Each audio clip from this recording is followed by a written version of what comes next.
So welcome to Ustream.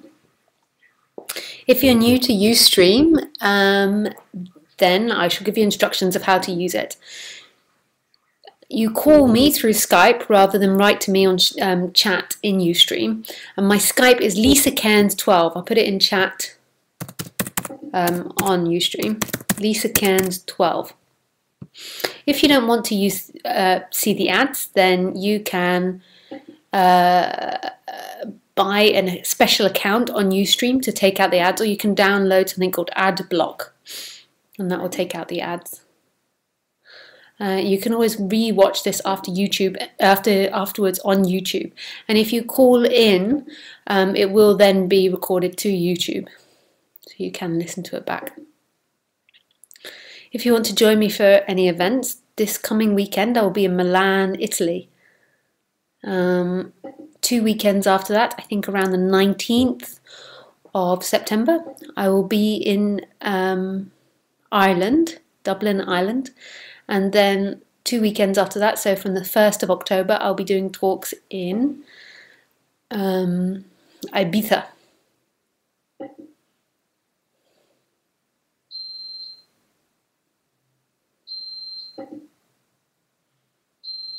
Oops, maybe I need to turn the dishwasher off as well. Just open it.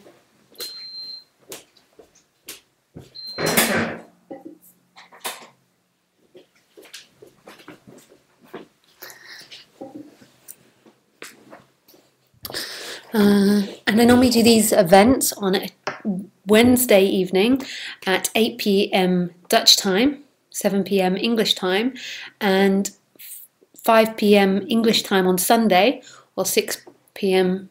Dutch time.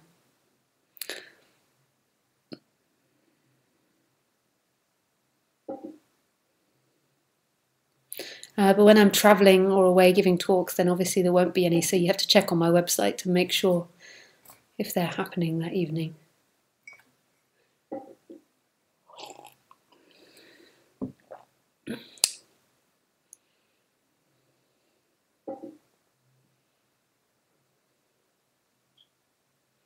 If you want to buy my book is now out and for sale. It's called For the Love of Everything. And you can buy that on my website.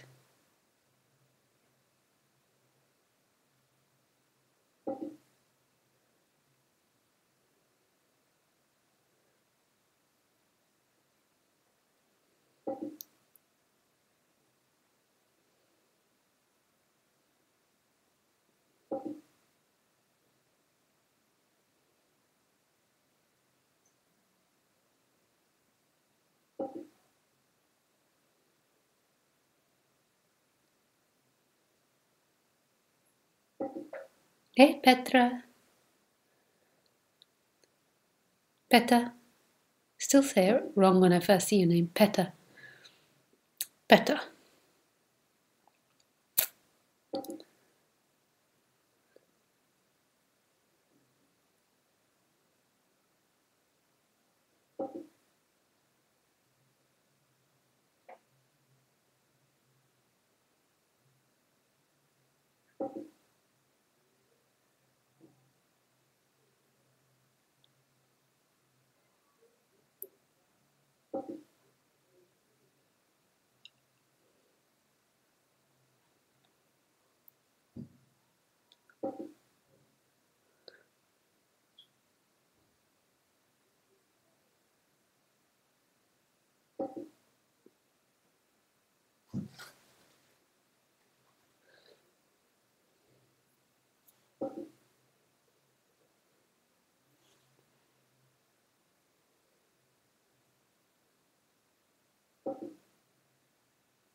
So in the beginning, when the baby was born,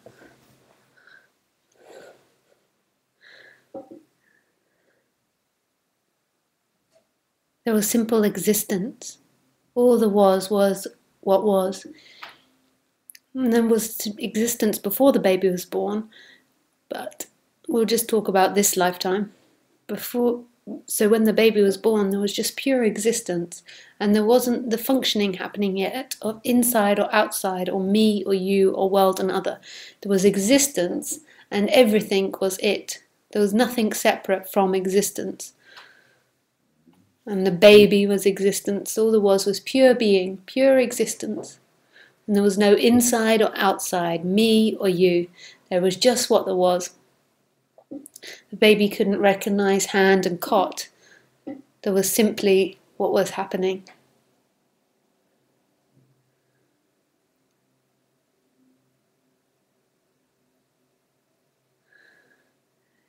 Then at some point,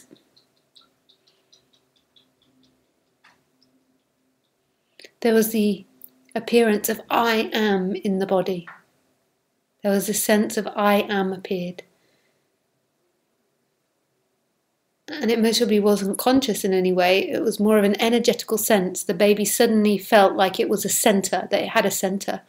Rather than just being pure existence everywhere, it suddenly felt like I am.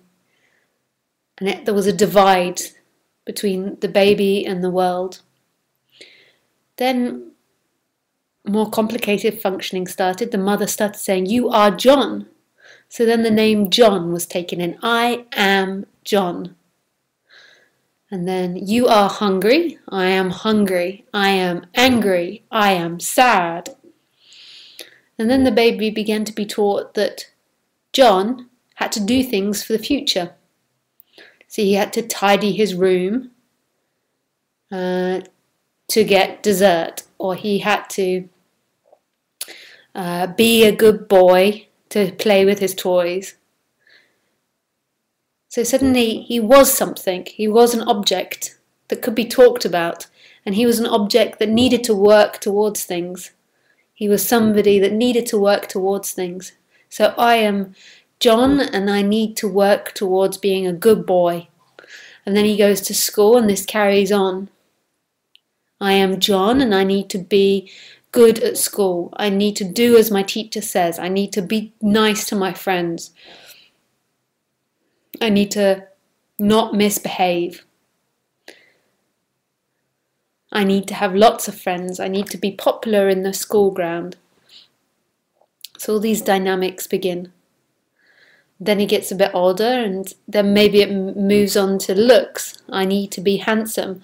I need to be good looking. I need to be attractive to the other sex. I need them to like me. I need to be popular. I need to fit in. I need to be cool. Then education. I need to complete my education. I need to go to university. I need to go to a good university. I need to do lots of things. I need to travel the world before I go to university. I need a gap year where I go and help some Ethiopian kids build a hut. Or I need to go in India and stay in an ashram for 6 months.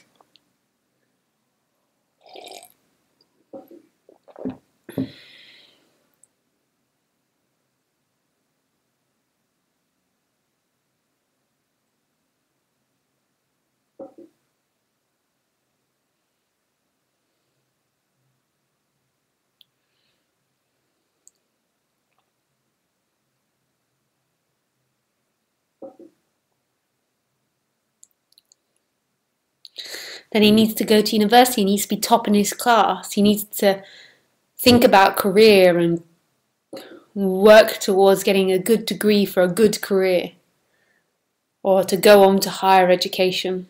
And then when he leaves education, he needs to get a job or have a house or rent a flat in a good place with lots of friends.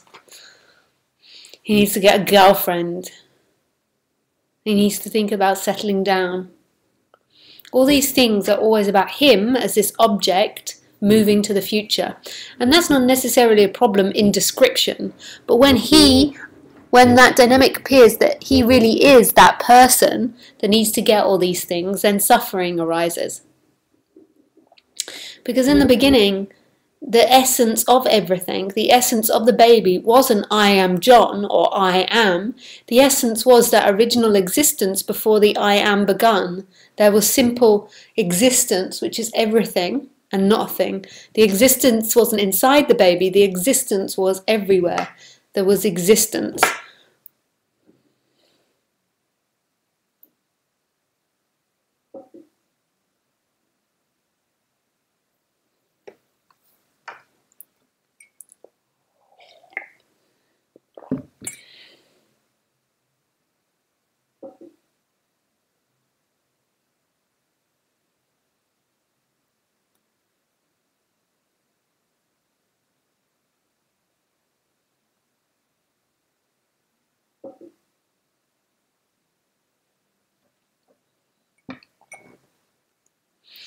And I suppose that's what these talks are about, is that remembering, or that waking up of that existence. And that's inherent in everything, and it's not something that I am John could do, because the I am John came afterwards and was never a reality. The existence was always there. So in these talks there might be a resonating with what's being talked about, but not by the person. It's not a feeling or a thought or an idea or an intellectual remembering. It's life knowing itself, that you were never the separate person experiencing a separate world. You were always existence experiencing a person experiencing a separate world.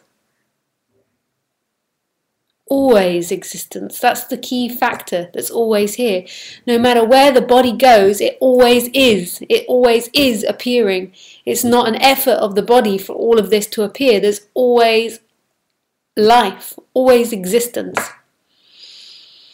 And the most amazing thing to existence is the source of existence is non-existence. And when I say non-existence, I mean something that doesn't exist. So the source of existence is not something that can be found within existence. It doesn't exist. But the source of it is non-existence. So everything is dual. It's happening and it's not. And that's where the freedom lies, when there's a movement back from being a time-bound thing to this, to what is. And in this, it's totally free, because it's not really happening. It's happening and not really happening. So something appears and it's gone.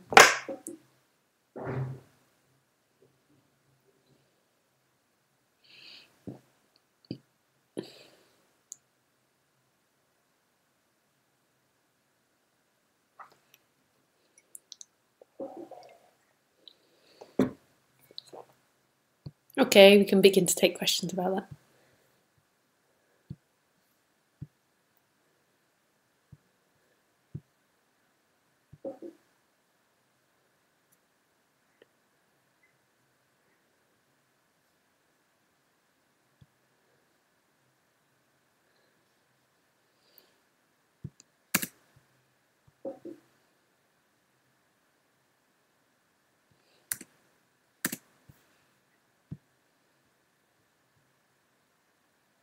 Hey, Laurie. Hi, Marcus.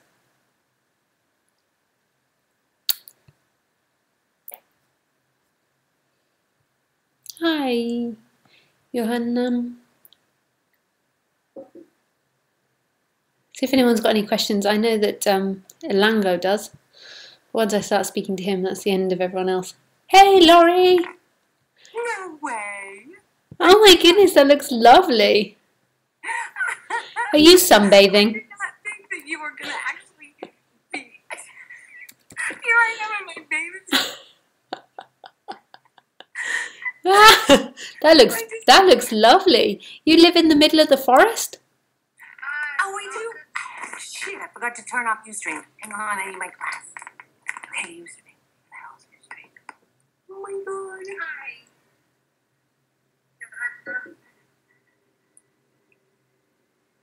Oh, I have to turn the volume down. Off. Okay, better? Yeah. Okay. Yeah, well, that's my backyard. Can you see it? I can't. Yeah. We're in Maine. There's not a lot around. You know, it's fairly sparse. It's mostly woods. Oh yeah, that's really nice. And you have a swimming pool as well. Pool, Very nice.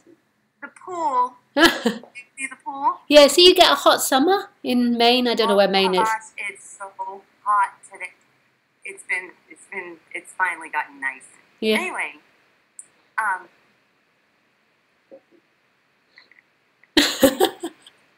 She's gone speechless. You were that's impossible. Anybody that knows me knows that's impossible.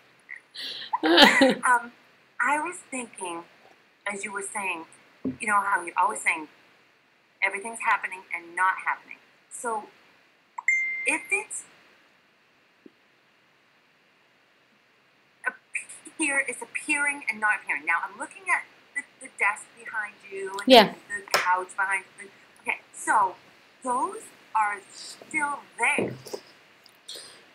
Yeah. You see they're appearing and then they're gone. Oh yeah, yes, it gives the appearance of continuality. That's the way it appears. So let me describe it in terms of a film. Although this one doesn't always really work. So you know that a film is is always made up of light. Well, I don't know really what the digital ones are, but when you're watching a film at a cinema and you're projecting it, it's all made up of light. It's being projected on the screen, it's all made up of light. And the light, by changing colours and by going through different filters of colour, it gives the appearance of movement. That's all it is that what it's being projected through is changing colour. There's actually no movement happening. The light is always perfectly still that projects the film. So, but by the light isn't moving. So it's perfectly still, and then it has these frames put in front of it in which it goes through the filters, the pictures, and then in the olden days the way it was, the pictures would move fast, so it gave movement. But all the pictures are made of colour. So basically it's just going through a filter and it's just a colour show happening, the film, and sounds. But if you just look at the picture, it's light, the same light, it's always the same still light. If you had no filters put over it, it would just be like a torch, a projection of light that's perfectly still. And that's what existence is like. Existence is the light, and it's just that there's these existence is creating this funky colour show which seems to be moving and something's happening, but it's not really happening. And in every instant there is existence there. It's what's experiencing now. It's creating consciousness, it's creating sight, it's creating sound, but ultimately it's perfectly still.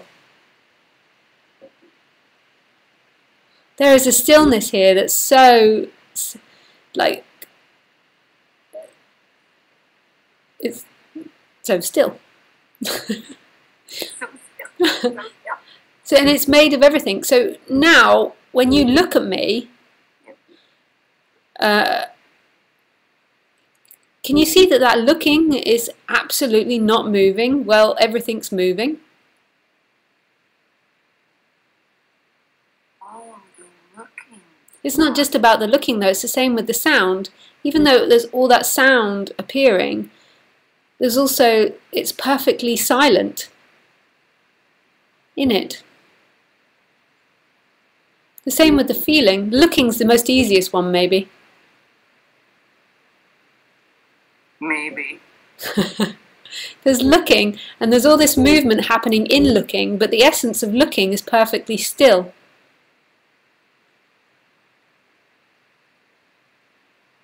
Huh. Your nature, existence, but it all comes together to give this whole experience. It's not just looking. Existence, what was there when the baby was born and when you were 2 years old, that essence, that existence, that being is happening and not happening. It's moving, and the movement is all the forms that are appearing. So it's not like believe it or not, even your sunbed is moving. It's the lineup of atoms and their movement, their tension against each other, which is what gives the matter. I don't really know science, but that's how I think it's happening. So everything around you is in movement, but the essence of it is totally still. And this is so obvious. It's just that the person's always been, I know you look, but the person's always looking in what it knows. And what it knows, what you think, is in movement. So it's in thinking about something. It's in opposites. So you can never grasp it in that. But in the actual experience of everything, it's happening and not simultaneously, and that's the nature of Laurie. That's the nature of everything that's ever looked at.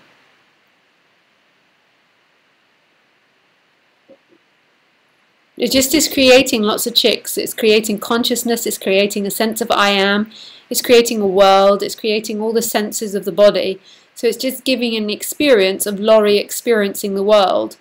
But the base, when you strip everything away, the base of Laurie is existence. And existence is built like building blocks on top of itself. It's created a body that can hear, smell, see, feel. And then it's created a world that it can see, smell, hear, feel. And think about as well, this thinking. And it's created consciousness which can perceive it. And the thinking, it creates the thinking too. Yeah, it creates the thinking. And the thinking isn't so much of a problem, but when you hear this, you think when you hear this, you think that the answer is in another thought. And that's in something that's moving, where it's actually in what's happening. Like the thought is always about the next thing, and it's something that will change. Whenever you get an intellectual idea and go, that's it will change again. Every perspective you ever have changes. Even if you believe in non-duality, you'll then not believe in it. If you believe in anything I say, you'll then not believe in it. You can't help it. It's the nature of life. So you'll believe it or doubt it. But there's something here which isn't about belief or doubt. And it's inherent in everything, in Laurie. It is what makes Laurie up.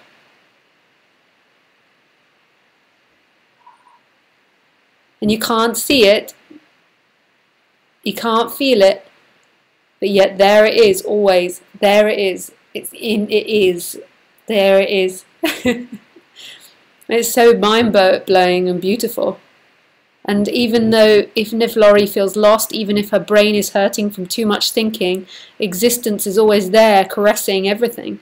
It is everything. There's never ever been somebody lost. There's never been someone abandoned. There's never been someone that dies. There's been all the appearances of that. There's never been someone with heartache. Or even if you... Yeah, it's always been all of it. Whatever you do is a reflection of yourself, not yourself as a person, as existence. Everything, you can't escape it. Just touching the table, just the sun burning your back, or the coldness of the swimming pool when you jump in.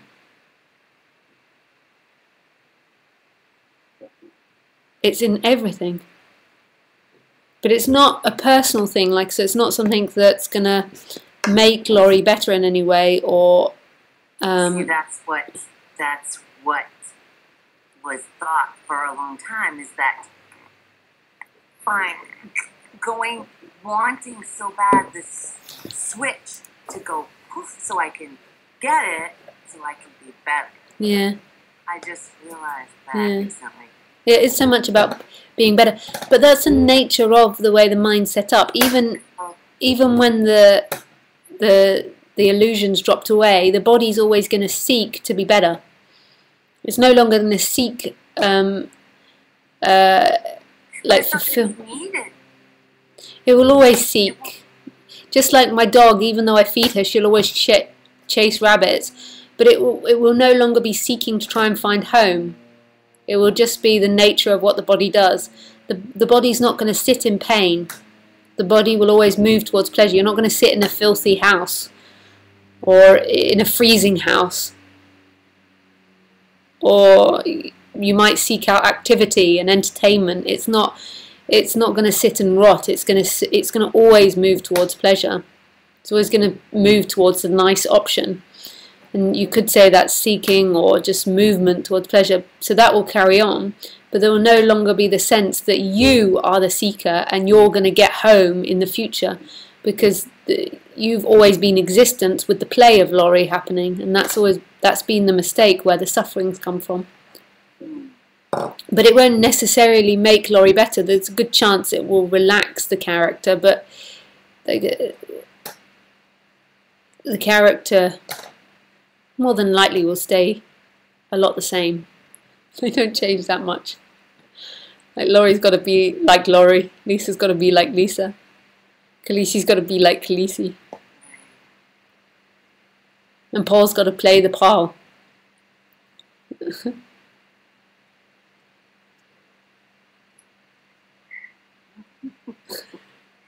So, the waiting around for the...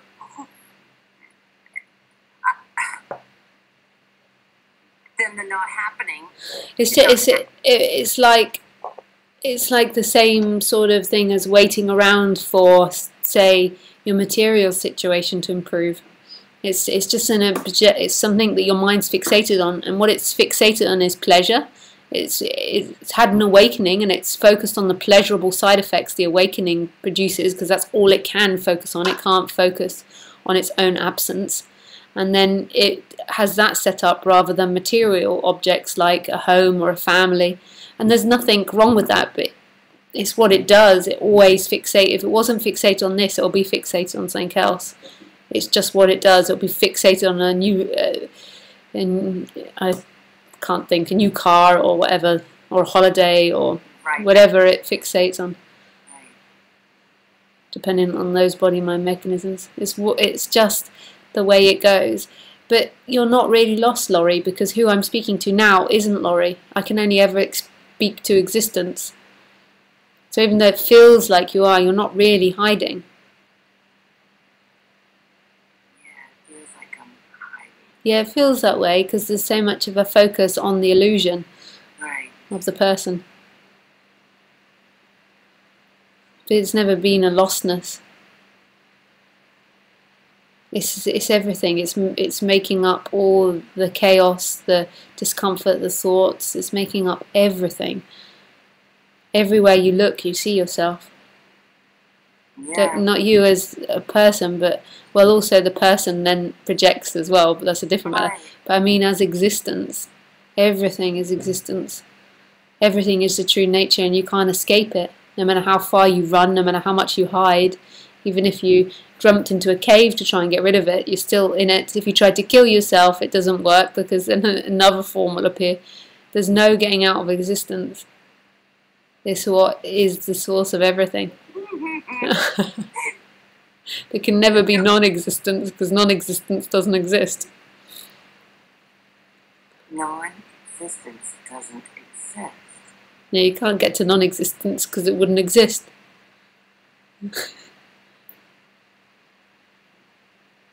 That goes back to you saying there's nowhere to go, there's nothing to do, There's only what's happening. This seems tragic to a mind that wants to get somewhere, but it's so beautiful when it's seen like this has always been it. This has always been you, not you as a person, but you as everything. Everywhere you ever looked, every drama, every nightmare, every fear, every beauty, every success.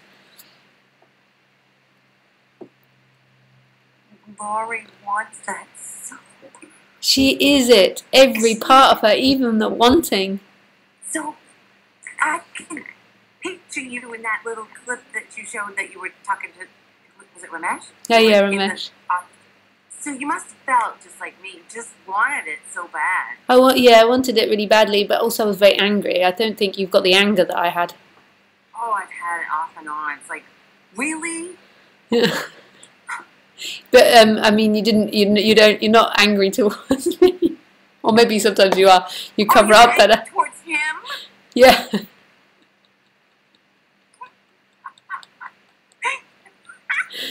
he knew that? Yeah, he just used to avoid it. I don't know why I was angry towards him. Just a little blip in the brain there. It's your fault I don't get it. Because this has to blame something. Yeah. And who else are you gonna blame? He's the one trying to get you to see it. God. I wish there was a magic pill. Damn it. But it's so crazy because even the magic pill, even the feelings of I want to take the magic pill, everything is made of it. It's really such a bizarre thing. Existence is everywhere, like da da da da. You can't run away. You can't deny yourself. It is. But you're looking for pleasure. It's the only thing you can look for. That's the only thing I can look for. So there's nothing wrong. There's nothing wrong, but the person will feel there's things wrong. The person feels the same wrong. But ultimately, there's nothing wrong. But the person can feel that. And that will come and go like everything. Sometimes it'll be more intense and less intense. Yep. I guess life just doesn't want me to see it. It's not like that. See? I know. Because he's not the person that gets it. Damn it! After it comes out of my mouth, I know it's all wrong. I. But it's so crazy because everything that's looking at that I, everything that's experiencing that I, everything that makes up that I is existence. And then it goes, I. And then that feels like that's all you are. Right. Everything that feels that I, everything that reflects that I is existence. But then you think you're just that I. Because there's something that has to experience it, to feel it. It appears in a consciousness. The consciousness isn't the source, but it's an expansion? Ultimately, the movement is an expansion. No, well, you can't really expand back into what you always were, but it's maybe you could say it's the end of a false contraction. That you were something that you weren't, that you were a limitation. But you can't really expand back into it because you've always been it. Existence has always been everywhere. Like that sense of existence that was there when you were 2 years old, where does it start and stop? It doesn't stop at just before the computer. That sense of that beingness that's always been there, no matter what Laurie's done, no matter what she's felt, no matter what age she is, there's always been that awakeness, that aliveness. And that doesn't stop at the computer. It doesn't stop at the trees or the swimming pool. Everything is existence, is in existence, is it? There's no stop or start. Continuous. Endless. Endless. You can't ever step out of it. And everything's contained and is made up of that. But then when the baby got to about 1 year old, the sense of I am, and then suddenly the baby was looking from here. It was always looking through the body, my mechanism of the baby, so it was always looking from this position, but the existence didn't feel like it was contained inside the looking or inside the body until the I am started. It just was everywhere. Everything was that sense of awakeness. Even though it was looking out through the baby's eyes and the baby's senses, everything was existence. It had no separation between the cot and the hand. It all was existence. And then I am begun, and then suddenly that feeling inside the body, that existence was inside the body and the body was alive. And that caused the separation of everything. And then it grew and then begun to seek for itself. It got told, you are this, you are this, you are this. And it got taught, you've got to improve this, you've got to improve it. Right. So it kept going out in the world to try and fill it. Yeah. And it kept trying to fill it in the world, and it never will. It's like an endless bucket. The bucket just keeps getting bigger and bigger the more you put in. Because it can't be... Your essence can't be filled with that. That's a pleasure that comes and goes. You always lose the pleasure, you get the pleasure, you lose it. Existence never moves. It always is. Always free. No matter how much pleasure or pain you get. It's really beautiful. But it's not something that I have more than you. I don't see it more than you. It's just the cloud's not here that I'm something else. But it's as much there in the lorry. There's not somebody that ever gets enlightened and somebody that's not enlightened. There's just an appearance of an illusion. In an illusion, in a bigger illusion of the world. I mean, the world's an illusion too, but the suffering illusion is the illusion that you're in the world. Yeah.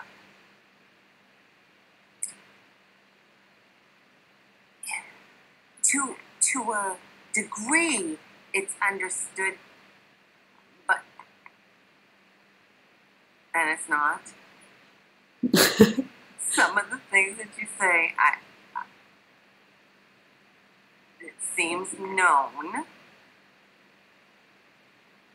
but then not really. What the hell? But that's the way it does begin to appear, because it's like a knowing of it, not intellectually, but it's like there's a talking. Lisa talks, or I talk, and there's as if it's right on the tip of your tongue. Yes. But that's because it's not an intellectual thing, and you can't contain that. It's something waking up by itself and in and of itself. Because awakeness doesn't have any qualities. It's just emerging again by itself, like a lotus flower that comes up through the water. And it's just that it seemed to get hidden by this massive focus on me. But really, it's everywhere. So it can't really emerge, but that's the feeling. So when I speak, it's like there's a knowing of what's being talked about beyond yourself. It's like, and you can't quite repeat it, although you might want to, and you can't quite grab it. But it's just there. Yes. See, it's doing its little dance, like it's doing its job, but without you or me, it just happens by itself. And then the me keeps going, oh, I got it, no, lost it, got it, lost it, got it, lost it. And it's really nothing to do with that person. That person's just dancing, like the colours in the film. Da, da, da, da, da, da. Like the characters in the film that are going through all these dramas. And the light's there all the time, shining brightly. And I think about when you said the play, or like the movie you make, it has to have drama. Has to. When it starts off with two, there's always going to be collision. When the two starts. Even when the illusion of the self falls away, there still has to be drama, because in the apparent separate world, it's not really separate, but this body moves through and bumps into another one, and then bumps into this one, and then doesn't bump, but it's got to do its dance. So you still have conflicts with others? Oh yeah. Yeah. Still goes on just the same, but just not for anyone anymore. Right. So there's no suffering from it. That's what I would call it, suffering, but Lisa still experiences pleasure and pain. And in a way now it seems to be getting more and more that the character becomes more and more a character. She's more and more Lisa. Okay, that sounds funny, but it's like nothing's hidden. So I'm not trying to be nice, I'm not trying to be spiritual, but then I'm not trying to not be any of them. Lisa's, and if I do try to be something, Lisa's just Lisa. She just goes for it, but not on purpose. It just happens that way. It's just happening, right? Yeah. And she's just not... just like with any of us. Yeah. I mean, it's just happening, and I see that. I see there's no preconceived anything. You're in the moment, and it's just... It's either coming out or it's not. Yeah, and it's a disaster sometimes. You say something and then you're like, oops. Yeah. Oops. You do say, you're like, oops. And then sometimes everyone's like, woohoo! And you're like, oh, that went well. Yeah, that's never going to be different when the illusion's there or not there. That's still going to be the nature of things, because it's like anything. Like if you think of a feather blowing in the wind, at one moment it'll be it'll be going down, down, down, then a big gust will take it again. That's what the human's like. It can't get out of conflict. That's the nature of it. It gets pushed like the ocean, and the rocks get bashed around. It goes there and does this and does that.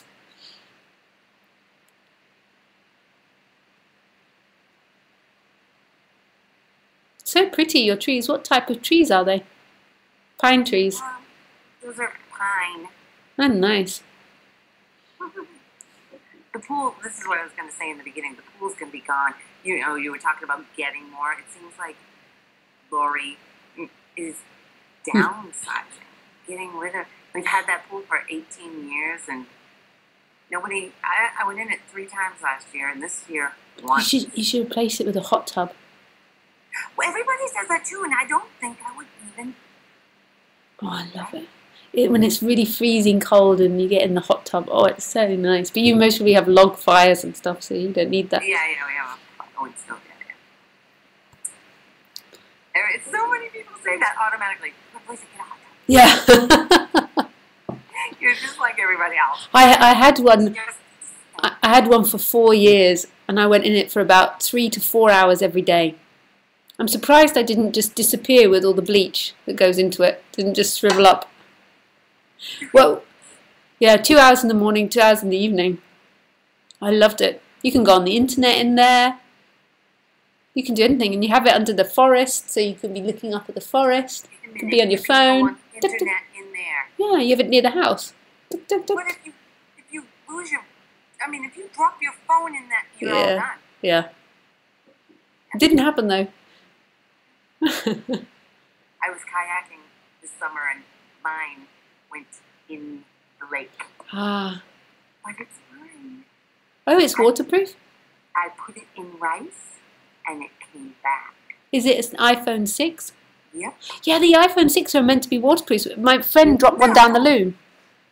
Well, not waterproof, but they recover. My friends went down the toilet. Oh my gosh. Oh, I didn't know that.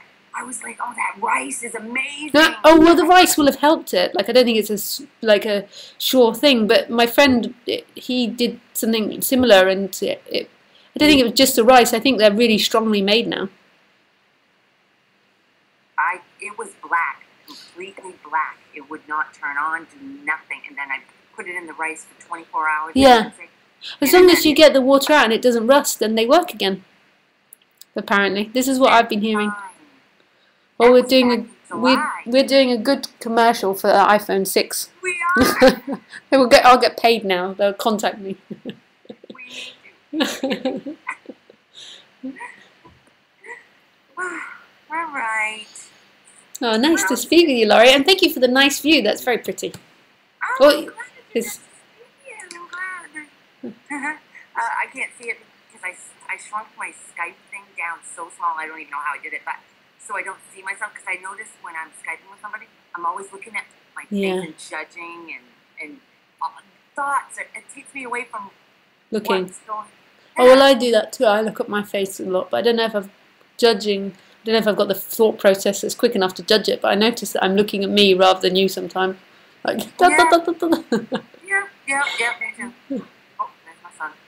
Okay. All right, Laurie. Bye. It's good to see you. I hope you had a good time. I mean, I missed you.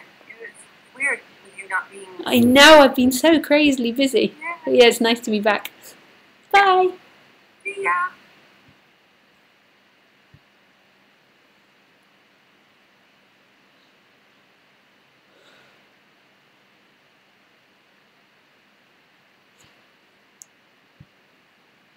Hey, Maria. Hi. Hello. Hi. Hey. Hi. I can see you. Yeah, you can see me. I said I couldn't before. You can now? Can everybody? No, can you just see me, right? I can't see you, no. Oh no. Okay. I just wanted to say thank you for the all YouTubes and. My pleasure. It's such a joy talking about this subject. Yeah, it's very nice because I have never talked about this subject with anybody else, so now I began to understand I'm talking live, and it's like this contraction is like stronger and stronger, and like first it was not so much, but now it's beginning to. What, since you called in or just in general? In general. Oh yeah. At first it's not so much, and then it's like creeps in and takes more and more. It's like somebody hold you around so tight. Yeah, yeah. But I just want to talk to you, and this is so strong lately. First it was like awakening. I understood it intellectually. Yeah. And then this contraction getting stronger and stronger, and now it's like it reached this point, then so extremely that like explosion inside, like all cells vibrating and Yeah, it can feel very uncomfortable, especially because when you listen to these talks, it's then pointed out. So then it's like if you had a sore thumb and nobody told you, or if you had when you've got you hit your thumb or something and then you forget about it when you're in conversation, and even though your thumb's sore, you've forgotten about it, and someone then says, "How's your thumb?" and then you remember it, and then it's really sore. It's like with these talks, because there's the talking about the contraction of self, it's like it becomes more apparent, even though it was sore before. Now it's like come further forward in consciousness. Like with my friends, they don't listen to this subject, and I sometimes watch them, and I sometimes think that in a way it's a blessing. They don't really realize, they haven't got any awareness of their uncomfortableness, even though I can see the side effects of it by them moaning and criticizing their life and their family and their loved ones. So they don't seem very happy. They don't really have a sense of their unhappiness. It's not been pointed out. So often when listening to these talks, it's because there's a pointing out of that contraction. It's like it becomes more present because it's suddenly aware. Like it was there, but rather than just blaming someone or blaming the world, suddenly this sense of stuckness or tightness begins to be seen. So it is. But then on the other side, there is also something else that's happening. We're awakening up of something that's got nothing to do with the person and the contraction and the tightness. It's a waking up that's beyond anything to do with you, which is really beautiful, but sometimes it does feel incredibly uncomfortable. Yeah, it's very beautiful too, at the same time. Yeah. It's so beautiful and so painful. Yeah. Beautifully painful. Yeah. It will pass like everything. Nothing can stay the same. No. Yeah, I think so. It's getting stronger and less sometimes. And now it feels like I'm burning in the fire. And when that burning's happening, you can't really look back at time because everything will be seen through that burning. So you can't really see anything objectively, or relationships or other people. There's just that, ugh. Yeah. And everything goes, and like, now I can't remember more than 5 minutes maybe. Yeah. And it's strange, but it's beautiful. Because if you're angry, then 5 minutes later it was forgotten somehow. Everything. Nice. You're glad and then you forget. Yeah. Oh, well, thank you for calling in, Maria. Thank you so much, Lisa. Thank you so much. My pleasure. Bye. Thank you. Bye. Bye.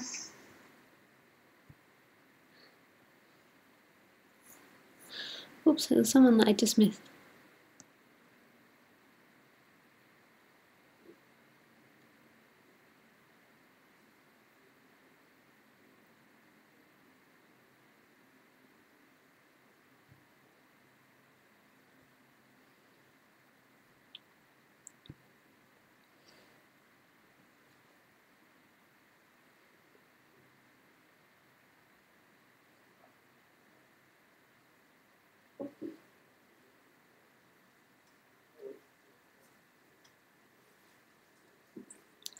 Hello, I can't pronounce your name. You have to tell me how to say your name.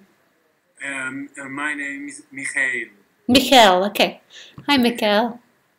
Hi, Lisa. I have seen your videos on YouTube. It's amazing. I can say this with sincere heart.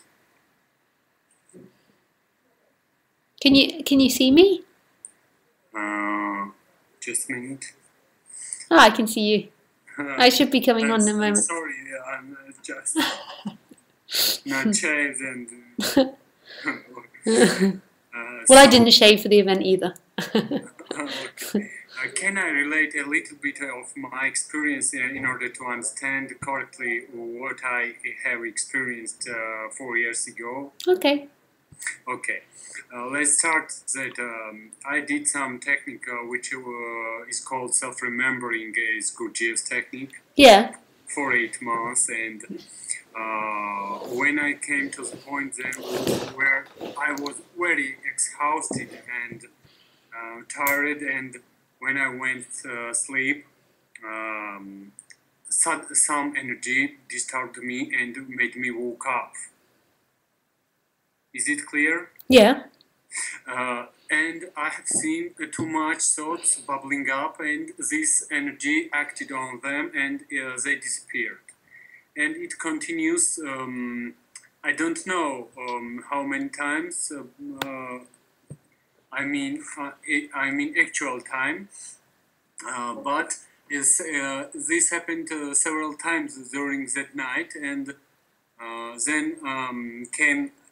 Now I'm thinking that it was thought because fear appeared in me, and it was like where I am, and this state starting disappearing.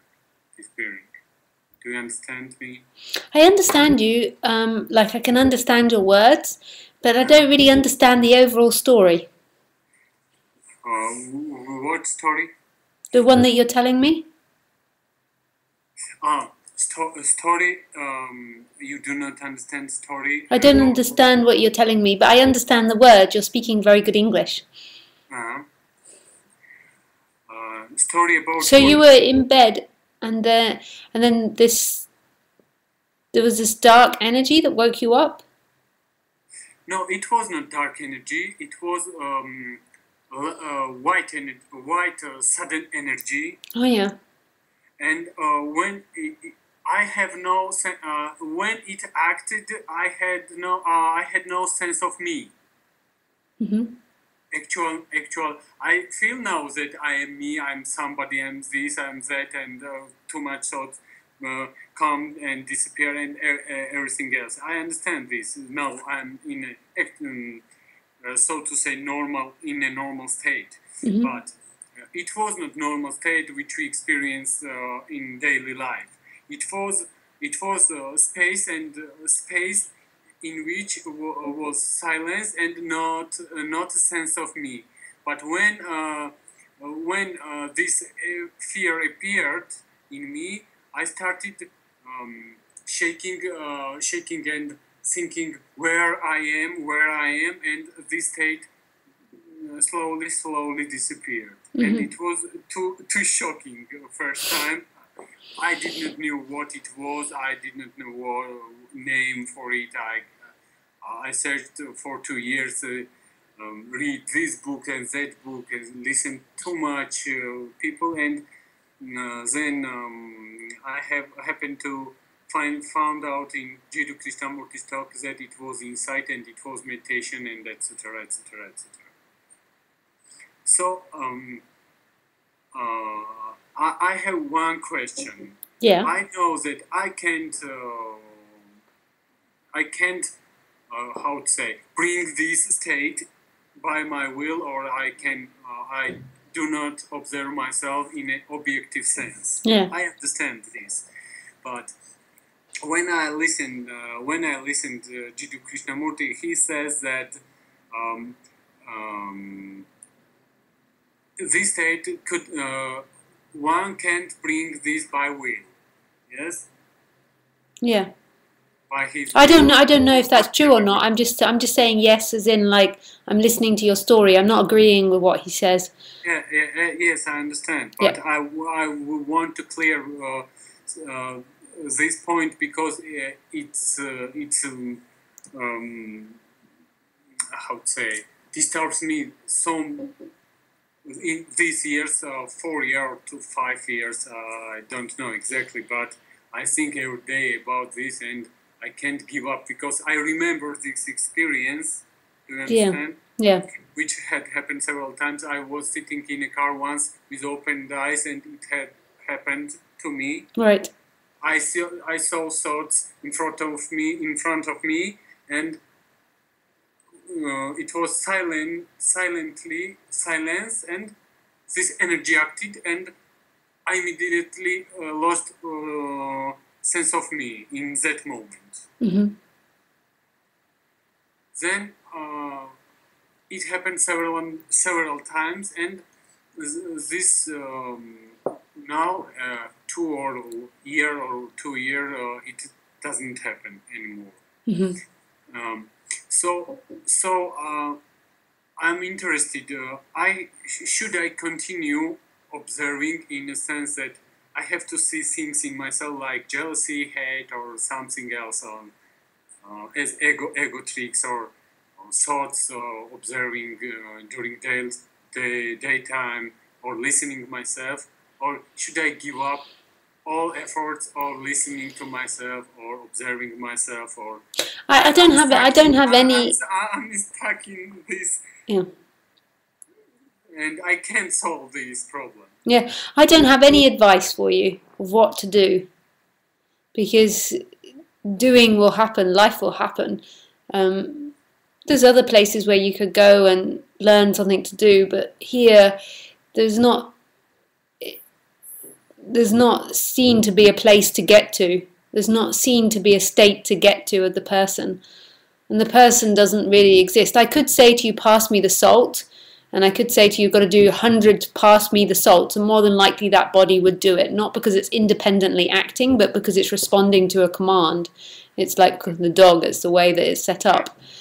So, but I don't see any of that bringing anyone closer to anything, because who is the person that could get to this?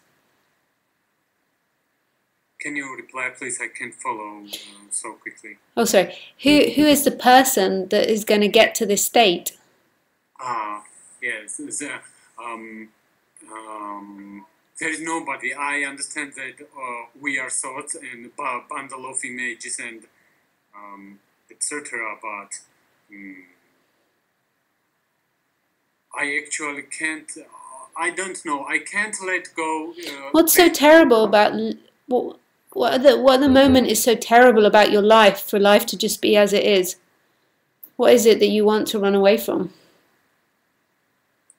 Why don't you want life like it is now? And that will happen because everything goes home. No, I'm not trying to improve myself or improve my life or something else. I'm not trying to do so. I just want to understand myself completely as a human being, to know myself. This is a point. That's a lie. What? That's a lie you tell yourself. It's a lie I'm telling to myself. Mm-hmm. I don't know why it's like, but because the way the body is programmed very simply.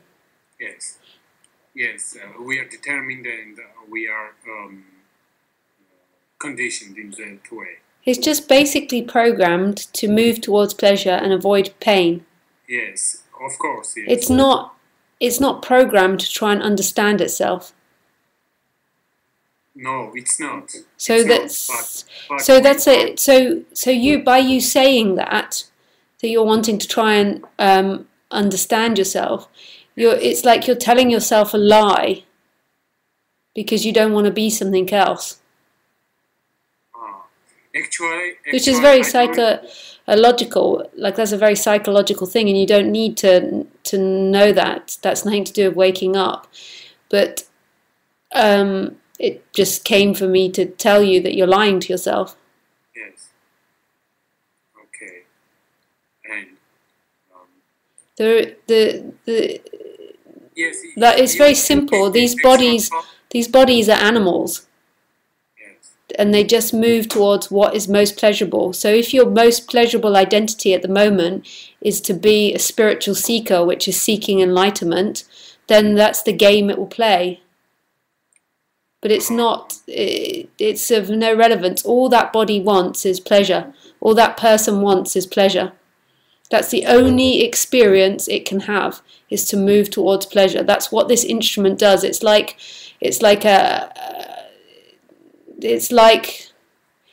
by trying to say something else, it's like a flower trying to be a tree. These bodies are programmed to move towards pleasure, and whatever stories they tell themselves is about producing more pleasurable chemicals.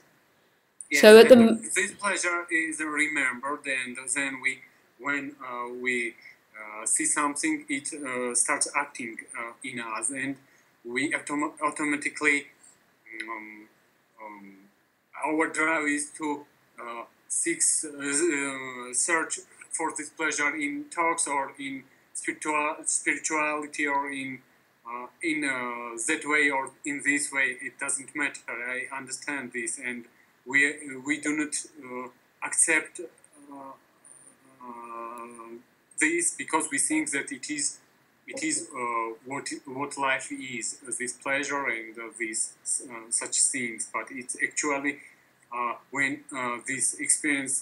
when I had this experience, I understand that I was completely false. So now you're playing the game of wanting to seem like you know something. So now you're telling me all these things. Maybe you are right, because when I had this experience, I started to talk to my friends that I had something different, which they had no actually. Yes, I will be too sincere. I don't want to hide something. But yeah, but basically the body, it just wants to move towards pleasure. So in everything that it says is about selling itself to move towards more pleasure. So at the moment you're trying to appear like you're someone that knows lots of things about spiritual awakening, which is not a problem. That's not a bad thing. That's how these bodies are set up, and everybody does it. Everybody is selling a better version of themselves all the time, enlightened. Myself that I had something which you had no, and I can tell you everything which you don't know. So everybody's doing it all the time. The women are dressing up with makeup. I wear makeup. The men are dressing up in suits. We try to have the nicest iPhone. We're always trying to have a better version of itself. But that has got nothing to do with what I'm talking about. Yes. The human has got nothing to do with what I'm talking about. But at the moment, you're fixating on humanity, on the person and its pleasure and being something. What I'm talking about is something that is always here and isn't a state. Even though you think that you know what this is, that know me is, that's an experience in which the person remembers. Who remembers that state? Who remembers that awakening? That can only be an experience that comes and goes. That isn't it. That is the person, again, selling itself on a better version of itself to feel comfortable with what's happening, which isn't a criticism. That's what the person does. You're not different from anyone else. You're not worse than anyone else. That's what the separate self does. It's always trying to sell itself as better. But there's something here that's totally free, and I'm not going to let you talk because you won't stop talking again. So what is here which is totally free, and I'm going to talk over you to make sure that I get to speak. But please repeat a little bit. Okay. Oh, you want me to go slower? So I was going faster to stop you talking. But when I listen to you on YouTube, sometimes you talk too fast, and yeah. Yes, I can. I'm trying to understand what you are saying, but sometimes you talk too fast, and I can follow, and I'm trying to understand bit by bit. Yeah, my Dutch friend says that. You talk slowly, and it is normal to listen and understand. Okay, I talk slower. Sorry about that. You can get on. It's possible, and if you are not too busy. No, I'm not too busy. So basically, the experiences that you told me about, they're just experiences. Yes. They're something that your brain has remembered and categorized, and they've gone into time, and they're experience. They're a state. Yes, I remember, but I know that I can't bring it down or put in words something. I can't forcibly or by my will, or it is impossible for me. Right. So those experiences are states which will come and go. Yes. But there is something that's always here. It's in your wallpaper. It's in your room. It's in the curtains. It's in every sound that's made. and it's never in a memory, so it's never in the past. Yes. Awakening isn't in the past, and it's not something that happens to someone. Yes, in actually present. This is what you are talking in actual present, yes? You could call it a present, yes. But it's what is. Doesn't matter present or not in the future, not in the past. It's only ever here, and the past and the future arise in it. So what you want is you want the side effects of the pleasure which came with those experiences. And that's it's what not you're... pleasurable state. It was not pleasurable for me because it was when it happened. It was too much. How to say? It was unpleasant first time when it happened. No. How to say? For ego or for self, it was unpleasant because some parts disappeared, some information was dissolved, or I don't know what kind of information or what kind of thought, but it actually was like that, and I don't know. It was not pleasant experience to say.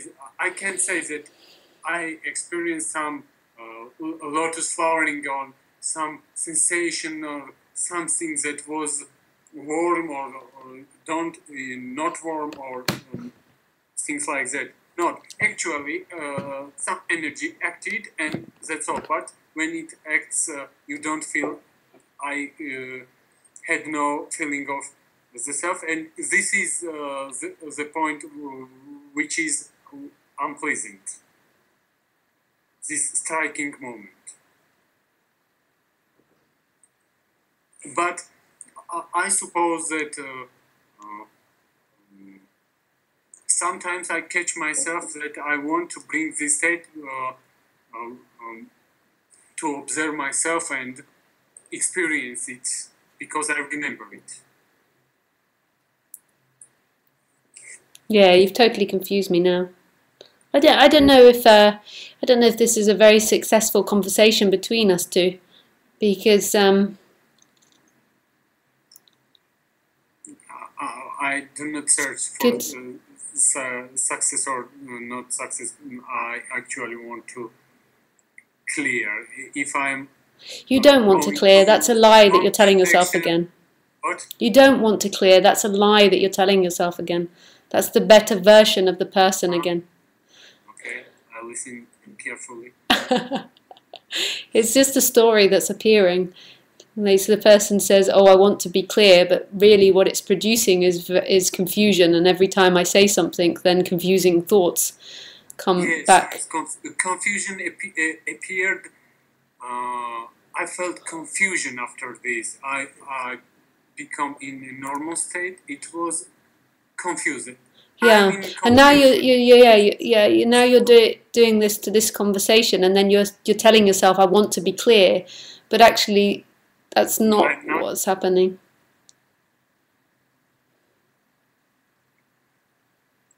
That basically, the truth is, and you can't find it in thoughts. You can't find it in anything about you. And it will reveal itself when it reveals itself, and the person's got nothing to do with it. If you want the person to be more relaxed and happy, then don't listen to these sort of talks, because this isn't talking about relaxing the person or making the person happier. This is just a remembering of what is. Okay.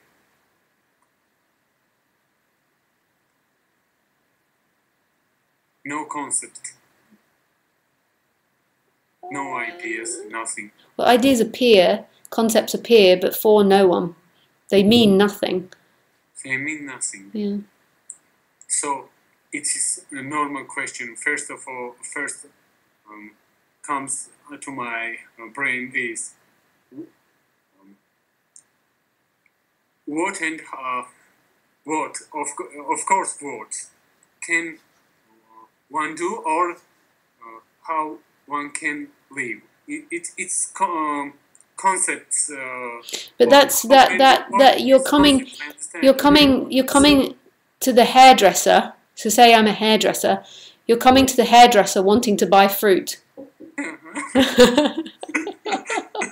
It's the wrong person to ask. If you want to improve your life, then there's many speakers out there that talk about that. I simply talk about awakening, which is about what is and has got nothing to do with the person. And basically all I'm doing is I'm reminding that this is free, this is inherently free, and it's not about the person. If you want the person to do something or the person to feel more relaxed or happy, which is all valid things, then you've got to go somewhere else, because otherwise I'm selling you your haircut and you want to buy fruit. And I'm like, I'll cut your hair for you. So, but there might be a resonance with that, like this beingness, this isness, but it's really not about you. The you is something that moves in it. It's like the wind. Like it's like looking at the wind and trying to make the wind still in order to be happy. Is it just flow? Well, not exactly just flow, but freedom is. Freedom. It is. It is. What is? What never changes? Everything changes, and then there's something that never changes. It never changes. It's so to say, it's alive and it's moving. Yeah. So, what psychopaths like us can do to be in this flow? Nothing. Things will happen. They always do. But it's not happening to someone. We understand, as I understood, we people only know what to do, how to do, where to go, how to talk, how to meditate, how to sit in a lotus posture and half an hour. But that's your problem. That's what you believe you are, and you think that's what's going to awaken. That's not what awakens. Yes. One should drop all concepts or ideas about... You can't drop all concepts or ideas. Ideas and concepts appear. That's part of looking through the human body, life looking through the human body. But there's something that's here, no matter what concepts appear, no matter what thoughts, feelings, sensations, sight, objects appear, there is always isness, there is always existence. And that is who's truly experiencing, is existence, experiencing itself. Yes. No, I'm stopped. I don't know what to say anymore. Oh, that's sweet.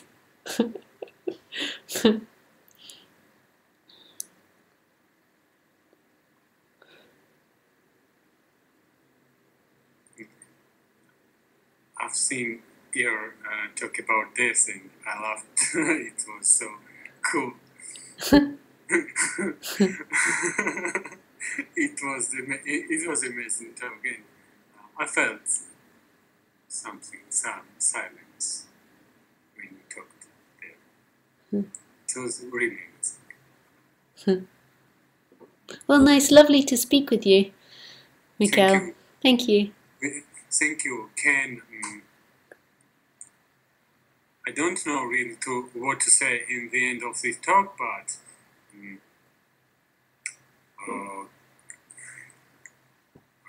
if some questions arise in me or will disturb me, or will it be possible to talk to you when you have free time to talk? Sure. Is it possible or is it not possible? You can tell me. Sincerely, it's not a problem.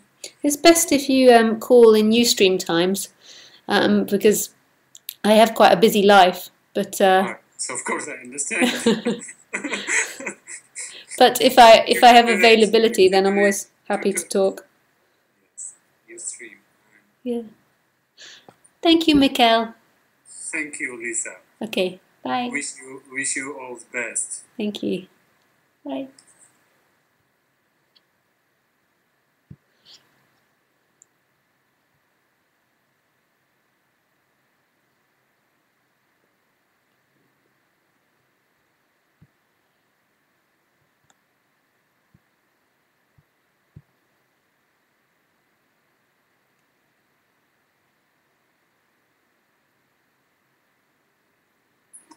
Hey! Hi, Lisa. Thanks for returning my call. My pleasure. I don't think my video on Skype's working at the moment. It was earlier, but it seems to have got all stuck. Oh, I know. I shut down Skype and it works again. Let me call you in 2 seconds. Oh.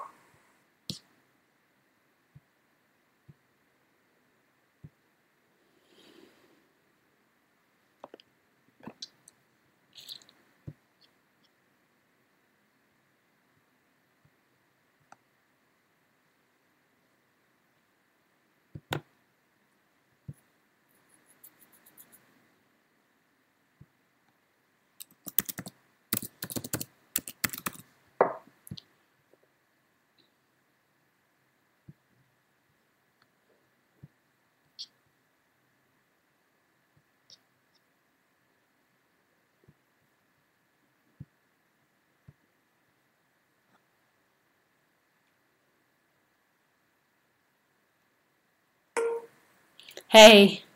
Hi, Lisa. I'm so glad that you're back online these last 2-3 weeks that you've been offline, and it's funny, I've been looking forward to this. Oh, nice. Yes. And not just to have, even if it was other people that you'd be speaking to, because I think it feels to me like there's some sort of evolution going on in the topics that you cover, so it's quite exciting. Oh, nice. So the questions that have been coming up persistently in the last couple of weeks have had to do with some things you said about experience, and you said, and I don't want to misquote you, so please feel free to correct, that basically that nobody's experiencing anything. Is that a fair statement? Yeah. And also, though, you said that reality creates all of this in order to experience. Yeah. So is it failing at what it's trying to do in some sense? No, not at all. It's having a really dynamic experience. But it's not reality. The creator of it all is non-existence. I remember this happening last time when I was speaking to you. I have to turn my volume off while I speak to you because it repeats. Maybe I should keep my speaker further away. Oh yeah, if you turn your speaker off, that works. If you just unplug it, or if you put headphones on. Oh, I wish I had headphones. But If not, I can just turn the volume off while I speak, and then I'll turn it back on once I've finished. Just so I don't have to hear. Yeah, so I'll mute myself. It's okay, I can mute you. So I've muted you now, so I can't hear you.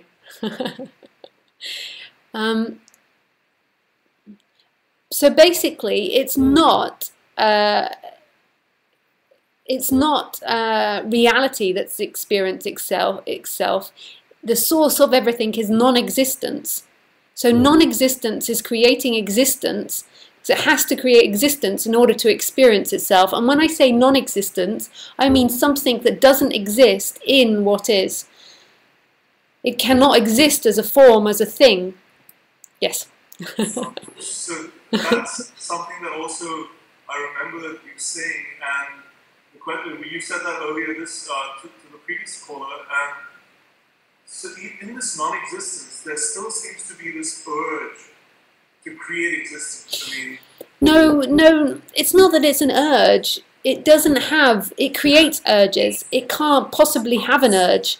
The nature of everything is not a thing, but there seems to be this explosion of energy that it creates, but it's not got any possible reason for it that appears in this world, because everything that we think of, or everything that we can possibly think of or experience, is already in existence and can't possibly look backwards on itself. It can't possibly step out of existence and look at itself. So we can't describe in any way why non-existence explodes into existence. But in a way, that's all there ever can be is existence, because in another way, there can never be non-existence. That can never exist, non-existence. There can only ever be existence. So the source of everything is not something that exists, is not a thing, and it's everything. And it can never be not a thing. It can never not exist. Non-existence doesn't exist. Isn't that crazy? But it's a spectacular. So, I don't mean to harp on this point, but it's something that I find give me a fair bit of, trouble to really, and it probably will always, because it's such a mystery, and it's probably the eternal mystery. So is it fair to say then that, is it really fair to say that non-existence is the source, or that existence itself is just, it just exists? Well, be a source.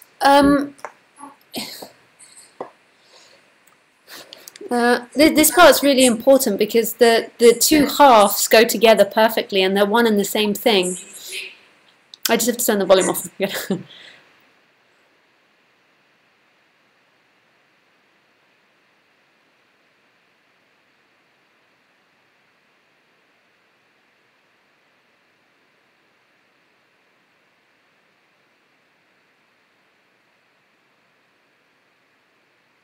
It's totally non-describable, but they have to come together. Existence has to be made of non-existence, and then non-existence always has to be in existence. Like, it always has to be creating. And the more and more this comes back to life again, or this is seen, it's so obvious that the two dynamics are at play. That this is happening and not happening, and it's when it's really clearly seen that it's also not happening, then there's total freedom, but it's not seen by someone.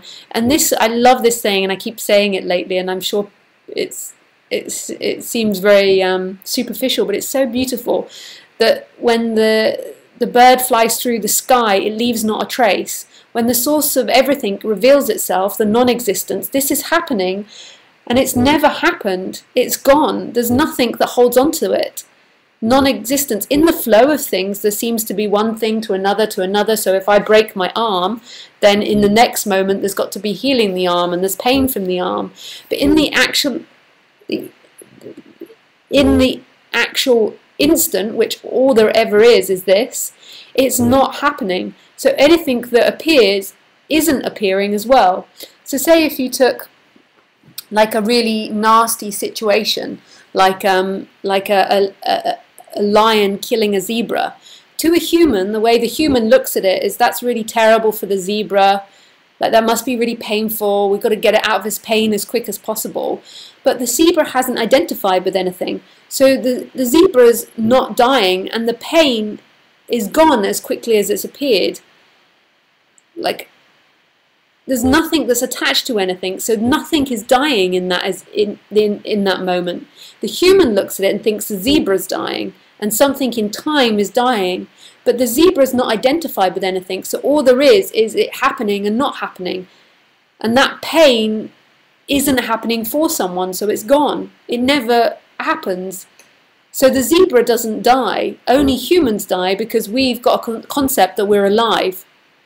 When it's really seen, our nature is really seen to be what it is, it's happening and not happening simultaneously. And that's why when the bird flies through the sky, it leaves not a trace, because nothing's leaving a trace in this. It seems to in cause and effect, but cause and effect never really happening. It's only ever this. Cause and effect is only an appearance, it's not an actuality. The actuality is always this, and this isn't simultaneously. But it's not really something that I can intellectually persuade anyone of. I'm glad that you touched on cause and effect, because that was the other question. And I've understood I've made the analogy myself many times, similar to the one that you make about movies, and the one that I use often is a computer game. Yeah. Where somebody trying to control an object on the screen with their controller. Yeah. And really, that's not what they're doing at all. It's a big setup. Someone who's written the program the program is reading the controller and then deciding which dots to light up on the screen. And it all looks to the player like it's like they're controlling the object, and it's just a total setup. Yeah. Now, interesting in real life, the one difference I noticed with that analogy to real life is that not only is the is the entire thing set up, but even the so-called player's actions are part of the same setup. So it's not even as if I'm controlling something and something else is happening, just not through apparent cause and effect, not real cause and effect. So not only is it not that way, but also the so-called things that I'm doing are also not being done by me. Yeah. So nothing's being done by me, and yet this apparent cause and effect occurs, and I feel that part of it was caused by me, and part of it was a result of that cause. Yeah. Now, so the question I have about that, just a little deeper, is that existence itself, the coming into existence of everything, is complete mystery. So and what I call magic, really is magic. And so if it is magic, and if reality has everything at its disposal, why is it not able? So first off, this in apparent cause and effect, it seems to me that this is an apparent existence. Apparent cause and effect in this apparent existence is good enough. By that, what I mean by that is that it's as real, it's as close to cause and effect. It's so close to real cause and effect that it's kind of almost like splitting hairs at a certain point. In other words, I guess except for people that are awake, for everybody else, it is real cause and effect, I guess, until it's not. Yeah. Is that a fair way Yeah, to but it always appears in cause and effect. Like it's still in the Lisa character. The Lisa character lives in apparent cause and effect. I just have to turn the volume off. She lives in apparent cause and effect. So in that, the character's world, everything is because of something else. So everything is a result of something else happening. So I came here from shopping this afternoon, and I put the shopping away and I had my dinner, and so it's always cause effect in the character world. And that's what's so elusive to the separate individual, is seeing that line. My dog can't really see that line. She can smell it, in a sense. She can smell time, so she can smell the distance away of bodies, and she can comprehend some form of time, but she doesn't have that appearance happening, that thought process happening like the human does. And that is the illusion, because that is where the person exists. When you think of yourself, you describe yourself as a cause and effect. I mean, not quite as a cause and effect, but you describe yourself as something moving through time, and if there was no time, there wouldn't be a you.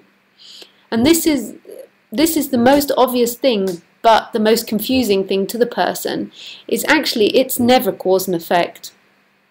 It's always this. Cause and effect is only happening as a thought process, really. Even if you said, okay, but you can drop that to that, right now that's a thought process again. That having been up here to here is a thought process. The actual reality of everything is this instant, which is appearing from nowhere, from nothing, and is spontaneously free. That's the reality always. Cause and effect is always in imagination. To my dog, there is no cause and effect because she hasn't got the ability to imagine that. But for the human, the imagination has become the most important thing, because that's where you are. So imagination, you and imagination has taken over. There's nothing wrong with imagination and the appearance of cause and effect. It's that you believe that's who you are. It's something moving through time. But as the character, though, even when that collapse falls of claiming things, the character still has to live in cause and effect. So if I crash my car, I still have to pay for the other car or my car, or I still have to take the consequences of that in. So they'll be going to the garage. But the reality always is this instant, and this instant is appearing from nowhere. In the imagination, in the human imagination, it appears from somewhere. My dog, it appears from nowhere because she doesn't have that ability to think like that. She has some smell which recognizes time, but she doesn't have a sense of an imagined time. So there it's always appearing as this. It's always that mystery appearing. And that's always the case, even when it's being looked through the human body-mind mechanism. It's always appearing from nowhere. It's instantaneously this. Hey. Just a little question about animals and their level of consciousness, since you're very empathetic to them, and just the dogs. The other ones I'm not so sure about. So, I mean, so there are times in which I often wonder about what, cows and dogs and cats and so on, what level of, is it really the case that they have no awareness of suffering in the sense that we do? I mean, it's just happening and they're not really suffering as an individual ego. It seems reasonable to me that perhaps that is going on there. It seems like an impossibility. I really only know dogs very well. I've had dogs all my life, and it seems like an impossibility because they don't have complicated thinking, and that's my equation. And also her behavior, my particular dog now, although it's the same with all my dogs, but just because I can remember her the best, the way she behaves, it can't be coming from something that believes it exists separately. Sorry, say that again. There's this beautiful video of this on YouTube about a dog and an elephant somewhere in Thailand. Yeah. Who became best friends, and the dog was carried away from the park for some time because it got sick, and the elephant followed it to the outskirts of the park, to the hospital, and wouldn't eat for about a month. Yeah. So it clearly showed that at least, I mean, it remembered this dog. But that doesn't necessarily imply an intelligent brain. I'm just turning your volume off again. It doesn't imply necessarily the morning side of things as an intelligent. When I say intelligent, my dog is very intelligent in different ways to a human. I mean something that can think. So mourning doesn't imply having to be able to think. We think it does because we see through our process. When two animals come together, so say me and my dog, there is a bond that happens, and I'm pretty sure it's in the brain. And if I were to remove myself from this situation, so if I were to leave her, even if I went to the park and I tied her up and left her and somebody let her off the lead, there's a chance that she would try and smell me out, but more than likely she would just sit and wait for me. And wait and wait and wait and wait. And that could go on for years, that she would wait. As a human, we would interpret that as she's missing me and she's waiting for me. But really it's a biological programming that happens in animals. It's not her thought process. She's not thinking, I've got to wait for her. That's what the dogs do in the wild when they're left by the older, by their parents to go out. The parents go out and hunt. They just sit and wait. So it's the reason that I think that the dog doesn't have sense of self is firstly because of the way she behaves, and secondly because I can't see how she could possibly think. And if the thinking's never evolved in the brain, she has some limited form of thinking, but not like we do. She hasn't got language, and I'm talking about language thinking. If she doesn't have language, she can't go, there can't be the appearance of I am and I am something. It really requires language. And also her behavior. Like, it's not that she's a perfectly nice behaving dog, but her behavior doesn't go into time, really. It's really instantaneous. I know you've been to India many times, so yeah. By the way, I wanted to ask, are there any plans to make another trip to India in the future? There was a plan to go at Christmas time, but it's still not set. Until I book the tickets, I'm not sure. Okay. So the question with India was about, you probably observed the cows here. Yeah. so Ramana Maharshi is supposed to have had this one cow that he was very faithful and he recognized as being a highly advanced soul. And this legend is that he sort of, toward the end of its life, he was able to liberate her. Yeah. So are cows of the nature that require liberation? No, that's going to make me very unpopular to be going against Ramana Maharshi. Lisa versus Ramana Maharshi.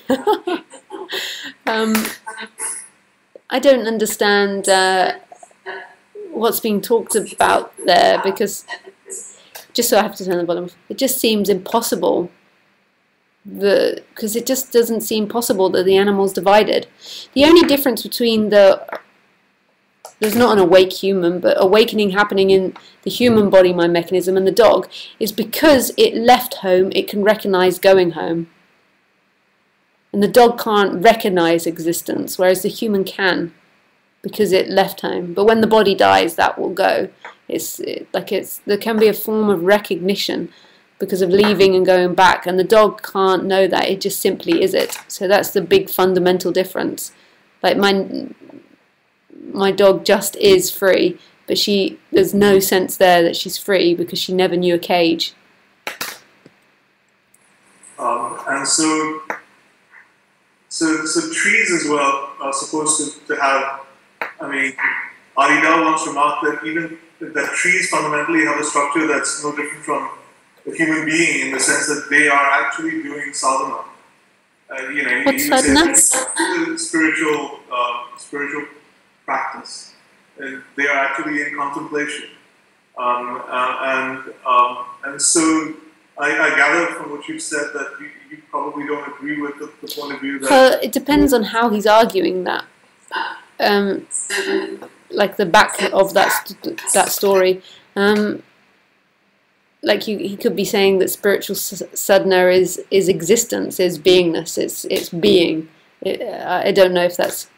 But he would even say that the walls are contemplating, the trees are contemplating.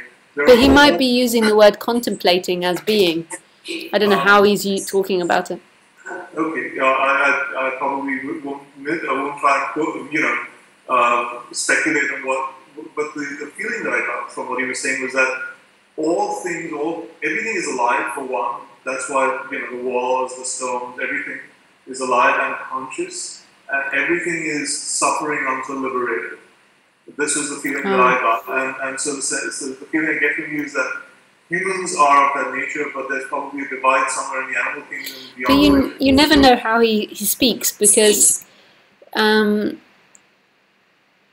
there stops being the divide of self, the whole world wakes up.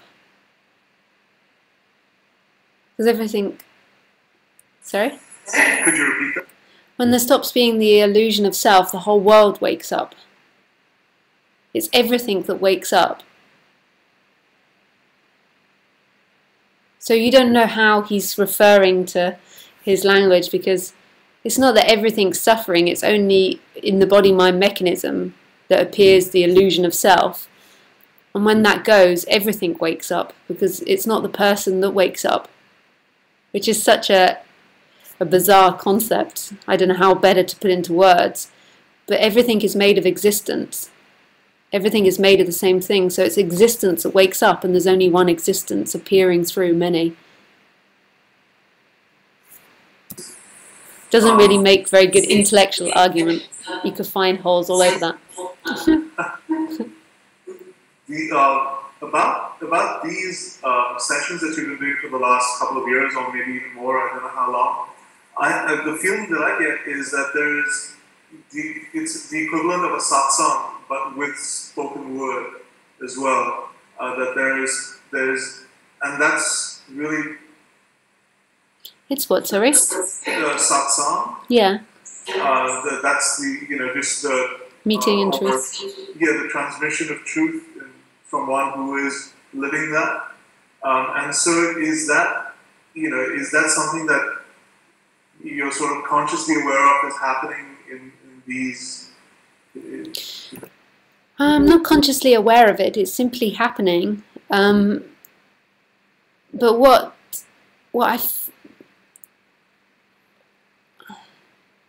when this is talked about, when non-duality, I also talk about other things. I talk about the programming of the human, and I talk about other concepts. But when non-duality is really talked about, so when it comes out of, it seems to come out of this mouth, this is the one that speaks it, but it doesn't need to be this mouth, it could be some other bodies as well. When it's spoken of, it's like existence recognizes itself again.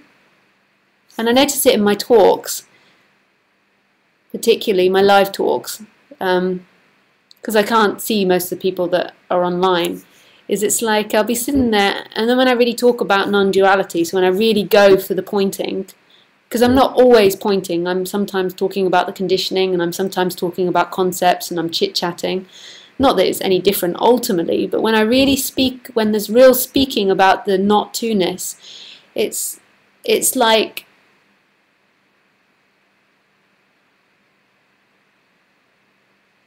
I can see it in the bodies, but they don't know it's happening, and it's not through the bodies. It's like existence is waking up to itself again. And the one common thing that I'll see is as soon as I start really going for the non-duality bit, the bodies go like this, and it's not anything to do with the body. It's existence knowing itself again. It's like here it is, existence, and it's hiding in all these bodies as if it's something separate, and then it's like here, and then there's one body that's going, but you are this, and then you see them close down again. And it's not an experience they're happening, it's like you're pointing out what's so obvious and known, but it's just a pretense going on that you're something else than what you are. It's really beautiful. It's not particular to Lisa. I see it happening with other speakers as well. When they really speak about non-duality, like most speakers only speak about non-duality about 20% of the time in their talk. I, and a few others, not because it's any better, tend to just stick more to non-duality, but I even go off the subject too. It doesn't really matter. Like I talk about conditioning, and I like talking about the dog and the programming, and then I'll talk a little bit about psychology sometime, and I'll explain it intellectually. But when the non-duality bit, it's like existence knows itself, but it's just playing a game of not, and then it's spoken about, and then it goes back again. And the person doesn't even know it. And then the person comes back and tells me about all these experiences, and it's not that. It's not the experiences. You wouldn't even know existence waking up, because the person only knows things in time, and that's something that's happening outside of time. It's really beautiful, but it's happening without the person knowing. And then the person says, but I've gone into such contraction, or this has happened to me, or that has happened to me.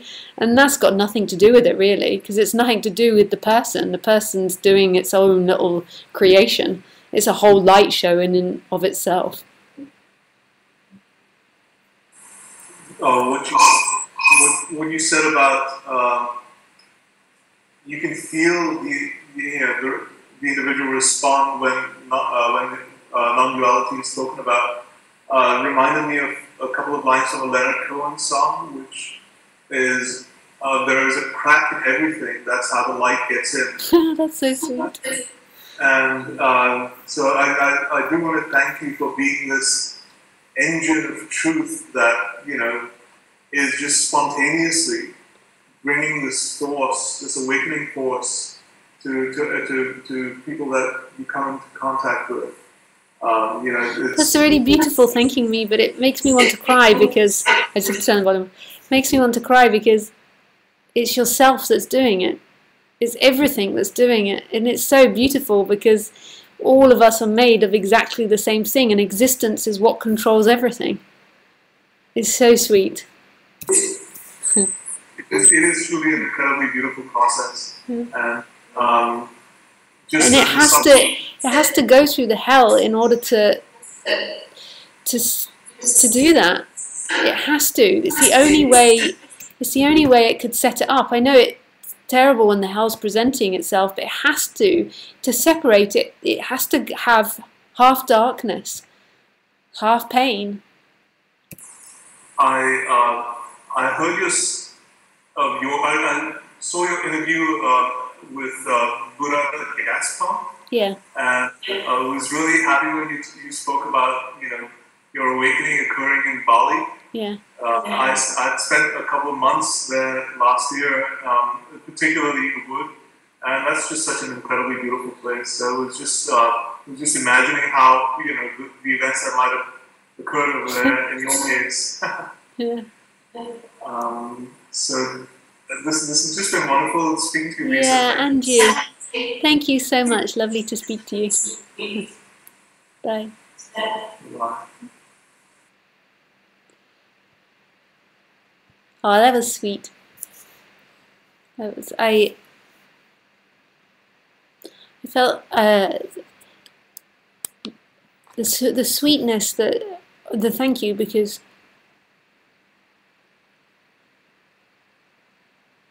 is everything speaking. It's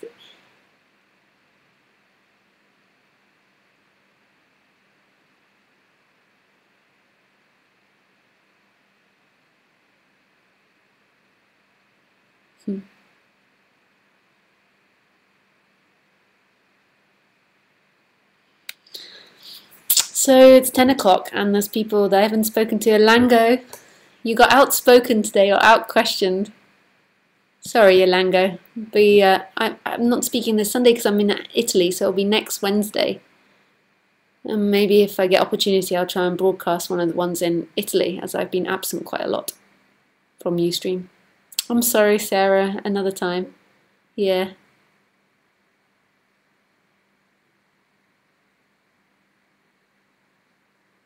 I'm sorry, Johanna.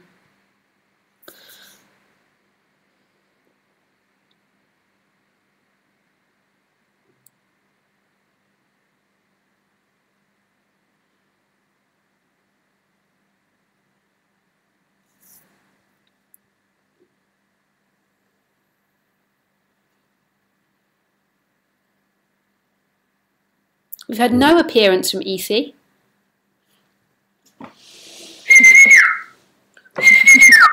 She's there. Just before we go, we're going to see EC. Just because she's so beautiful. She's in a little basket. She had a big steak for dinner, so sometimes if she has steak, she passes out for quite a few hours. She gets treated very well. Oh, she could barely be seen. They're just black. Maybe from this angle. EC! EC! No.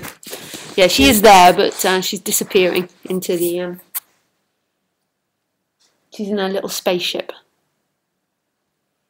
they call it. Okay, guys. Good night. Thank you.